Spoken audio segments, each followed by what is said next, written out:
Hello guys, ഇത് തക്കാളി, സവോള, ക്യാരറ്റ്, പച്ചമുളക്, മല്ലിച്ചപ്പ് ഇത് നമ്മൾ വീട്ടിലുണ്ടായതാണ്. നിങ്ങൾക്ക് വേണമെങ്കിൽ കടയിൽ നിന്ന് വാങ്ങിയതും യൂസ് ചെയ്യാം കേട്ടോ.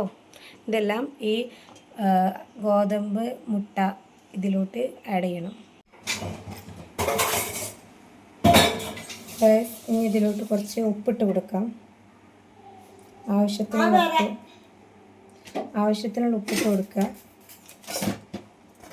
അപ്പോൾ ഗൈസ്, നമുക്കിനി സാധാ പച്ചവെള്ളം ഉപയോഗിച്ചാണ്ട് ഇതൊരു ദോശമാവ് പരുവാക്കി എടുക്കാം. ഓക്കെ, ഇതെല്ലാം കൂടി മിക്സ് ചെയ്തെടുക്കണം.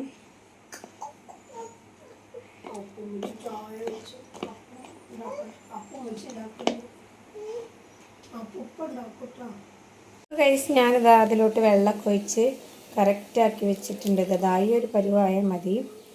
ഓക്കെ, പിന്നെ ഇതിൻ്റെ പല വേർഷൻസ് ഉണ്ട് കേട്ടോ. പല രീതിയിൽ നമുക്കിത് ചെയ്യാൻ പറ്റും. അരിപ്പൊടി വെച്ച് ചെയ്യാം. അരിപ്പൊടിയിൽ തന്നെ 2 ടൈപ്പ് ഉണ്ട്. അതൊക്കെ ഓരോന്നിനും ഓരോ ടേസ്റ്റ് കേട്ടോ. അതൊക്കെ നമുക്കിനി വരുന്ന വീഡിയോസിൽ ചെയ്യാം. ഓക്കെ, ഇത് ഗോതമ്പ് പൊടി വെച്ചിട്ടാണ് നമ്മളിപ്പോൾ ചെയ്തിട്ടുള്ളത്. ഇവിടെ ഞാനൊരു പാത്രം എടുത്ത് വെച്ച് നന്നായിട്ട് ചൂടായി വന്നിട്ടുണ്ട്. ഇനി ഇതിലോട്ട് കുറച്ച് ഓയിൽ ഇട്ട് കൊടുക്കാം. വളരെ കുറച്ച് ഓയിൽ ഇതിലോട്ട് ആക്കി കൊടുത്തിട്ടുണ്ട്. അതൊന്ന് എല്ലായിടത്തേക്കും നമുക്ക് ഇങ്ങനെ ആക്കാം. ഓക്കെ, കുറച്ച് ഓയിൽ മതി കേട്ടോ. ആദ്യം കുറച്ച് വേണ്ടി വരും, പിന്നെ നമുക്ക് ഇത്തിരി മതി, ഒരു ഒറ്റ മതി. ഇതിലോട്ട് നമ്മളെ മാവ് നമുക്ക് ഒഴിച്ച് കൊടുക്കാം. ഓക്കെ, കയ്യിൽ മാവ് ഇതിലോട്ട് ഒഴിച്ച് കൊടുത്തിട്ടുണ്ട്. ഇനി നമുക്കിത് മൂടി വെക്കാം. കണ്ടോ, ഈ ഒരു കയ്യിലാണ് ഞാൻ 2 കൈ ഒഴിച്ച് കൊടുത്തത്. നിങ്ങളെ പാത്രത്തിനനുസരിച്ച് നിങ്ങൾക്ക് ഒഴിച്ച് കൊടുക്കാം. ഓക്കെ,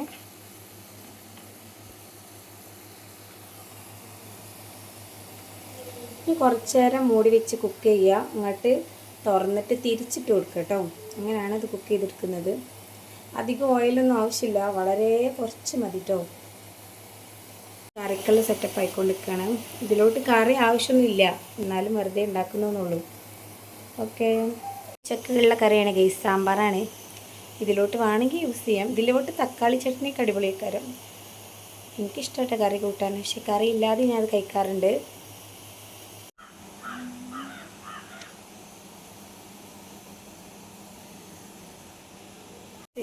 ഇതെന്തായാലും നോക്കാം. ഏകദേശം കുക്കായി വരില്ല. ഒന്നിന് നമുക്കത് മറിച്ചിട്ട് കൊടുക്കാം. ഓക്കെ,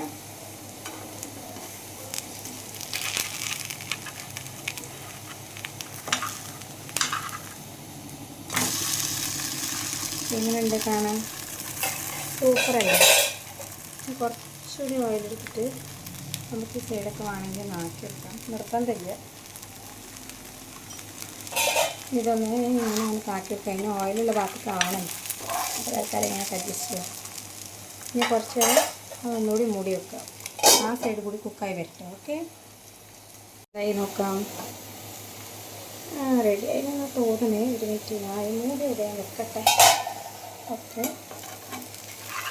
നമുക്കിത് എന്താണ് അത് തിരിയാൻ ഭയങ്കര മടി.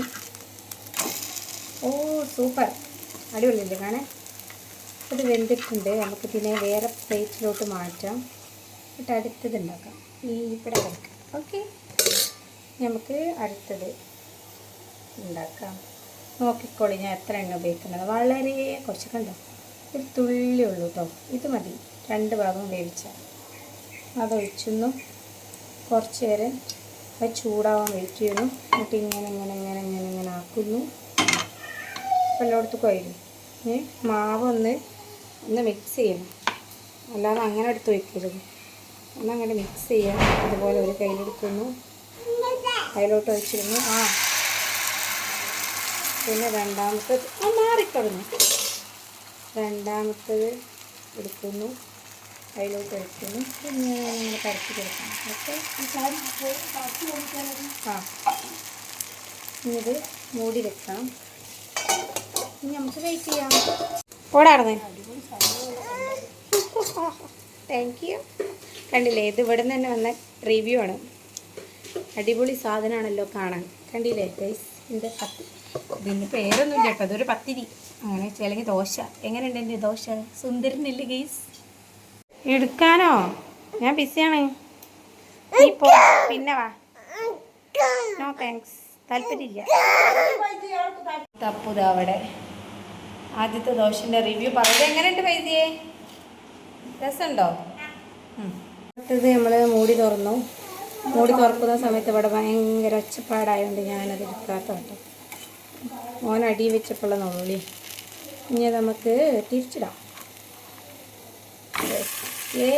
ഇങ്ങനെ ഉണ്ട്, ഷുഗറല്ലേ തോന്നുന്നു. ഇതിൽ ഇത്തിരി ഒരു ഓയിൽ ഒഴിച്ച് കൊടുക്കേണ്ടത്. അതൊക്കെ നമ്മൾ കണ്ടറിഞ്ഞായിട്ട് ചെയ്യുക. ഓക്കെ, ഇത്തിരി വളരെ കുറച്ച് കണ്ടോ, ഇത്തിരി നോക്കാം. എന്നിട്ട് ഇങ്ങനെ ആക്കുന്നു. എല്ലായിടത്തും പോയി കഴിയും. എന്നിട്ട് നമുക്ക് വീണ്ടും അടച്ച് വെക്കാം. ഓക്കെ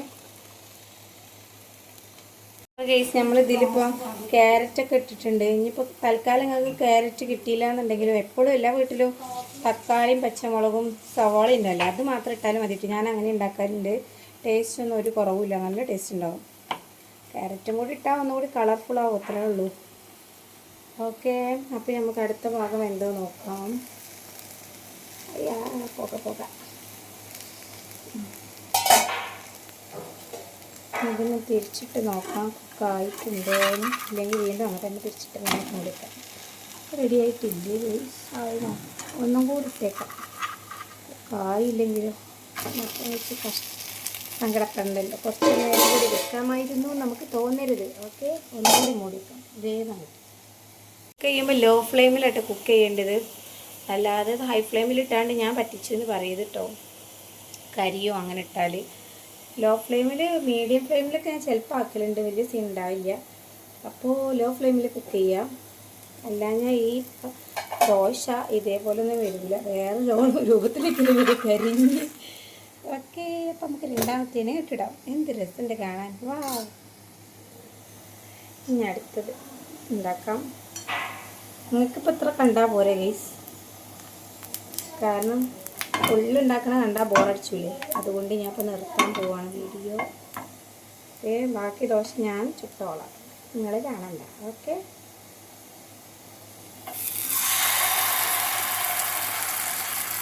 ചിലപ്പോൾ ഞാനിത് ദോശ ചുടുന്ന വീഡിയോ ആക്കും, അല്ലെങ്കിൽ ഞാനിത് ഡെയിൻമേലെ ഷോപ്പ്. ഓക്കെ,